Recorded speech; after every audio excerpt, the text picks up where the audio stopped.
country where protecting nature is a part of culture.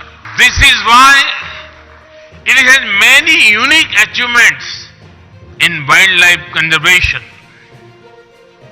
With only 2.4% of the world's land area, India contributes about 8% of the known global diversity. India is the largest tiger range country in the world with nearly 30,000 elephants. We are the largest Asiatic elephant range country in the world. नमस्कार, आप देख रहे हैं air news और मैं हूं आपके साथ तनु शर्मा। भारत अपनी समृद्ध जैव विविधता के लिए जाना जाता है, लेकिन वन जीव संरक्षण के मामले में स्थिति थोड़ी जटिल है। एक तरफ सरकारी प्रयासों की झलक मिलती है, वहीं दूसरी तरफ कई कमियां भी सामने आती हैं। अमूमन आम लोग इस बात पर ज्यादा गौर नहीं करते हैं, लेकिन वन्यजीव संरक्षण की जरूरत भारत में बेहद ज्यादा है, क्योंकि इसका संबंध सीधे हमारे पर्यावरण और नागरिकों से जुड़ा है। दरअसल टूरिस्ट को आकर्षित करने के मकसद से बहुत सारे अभयारण्यों, वन्यजीव आरक्षित क्षेत्रों में व्यवसायों की नजर लगी रहती है। वे सरकार से गठजोड़ करके उस क्षेत्रों में अपने ठहरने, मनोरंजन और सैर सपाटे के सारे इंतजामों का प्रयास करते हैं।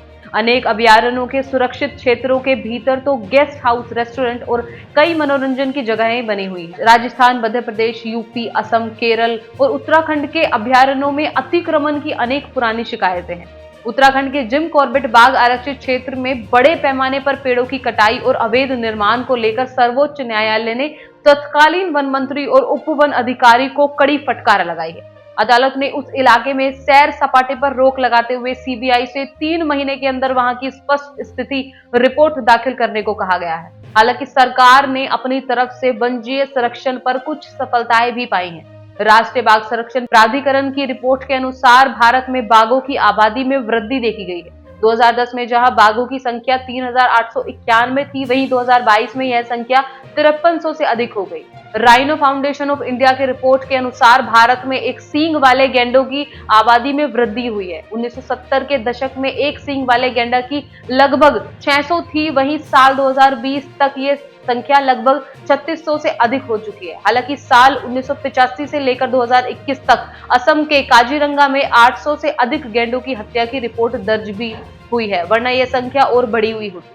भारत में राष्ट्रीय उद्यान, वन्यजीव अभयारण्य संरक्षण और सामुदायिक रिसर्च सहित 980 से अधिक संरक्षित क्षेत्र हैं। यह भारत के भौगोलिक क्षेत्र में 5% से अधिक को कवर करता है। 1953 में शुरू किया गया प्रोजेक्ट टाइगर विश्व स्तर पर सबसे सफल वन्यजीव संरक्षण कार्यक्रमों में से एक है, जो बाघ आवास संरक्षण पर केंद्रित है। लेकिन हमारे सामने कुछ चुनौतियां भी मौजूद हैं। भारत राज्य वन रिपोर्ट 2021 के अनुसार अतिक्रमण, बुनियादी ढांचे के विकास और अवैध कटाई जैसे कारकों की वजह से भारत सालाना अपने वन क्षेत्र का लगभग 1.57% जो खो देता है। जैसे जैसे मानव बस्तियों का विस्तार हो रहा है, मानव और वन्यजीवों के बीच संघर्ष की घटनाएं आए दिन बढ़ रही हैं। भारत में कई प्रजातियां खतरे में, उदाहरण के लिए ग्रेट इंडियन बस्टर्ड और गंभीर रूप से लुप्तप्राय माना जा रहा है और इनकी संख्या 200 से भी कम बची है।